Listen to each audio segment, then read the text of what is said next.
Why not be secured? Why go biometric? Basically, we are going secured. It locks down to the person who owns the data. Every action within the system can be enforced by biometric event.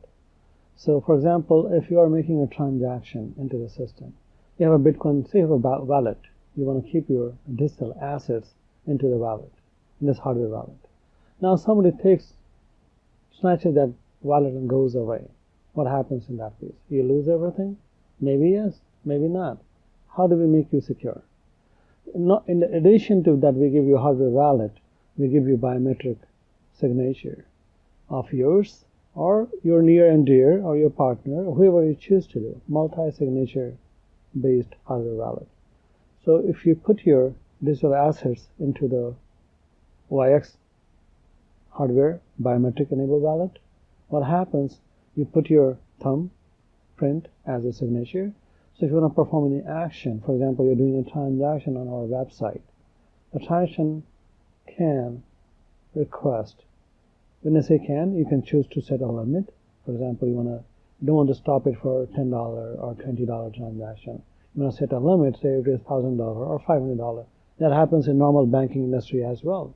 For example, the ATM, you can't withdraw more than $500 unless until you tell specifically to the bank that I can do this transaction. Allow me to withdraw $1,000 from the bank.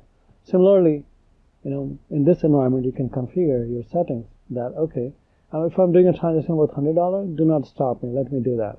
But if I'm doing any significant transaction, that could be $500, that could be $5,000. Depends what is significant mean to you. User has a control. We do not control your assets. You control your assets. You can control what limitation to set. For example, as a business user, an enterprise, their normal limitation may be more than usual you and me, a normal individual user, right? So depending on who is doing the transactions, they can control what size of transaction they can do. And that is enforced by a biometric enabled authentication.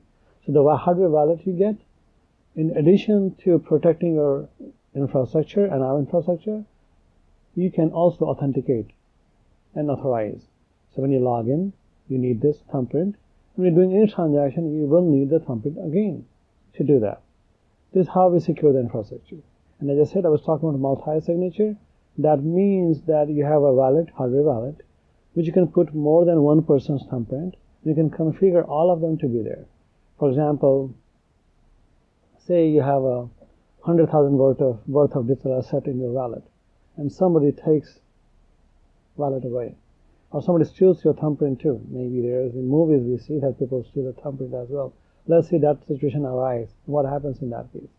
You can also additionally add your mom, dad, friend, girlfriend, wife, sons, daughters, thumbprint on that. So unless you put them together, things not going to work. And that also works as a survival. Say, for example, like insurance. The insurance industry is based on something goes wrong with the individual, and then the individual's family gets the benefit of the proceeds. Similarly, your digital assets are safe with us, and if you do have a nominee, or if their thumbprint is into the system, they can take access of this infrastructure or the digital assets you have in future. You can control, it's kind of a will system. You can implement a will on our platform. Who gets the digital assets? Something goes wrong. And their thumbprint can already be there. Again, you are in the control as a user. It's your asset, you get to keep that.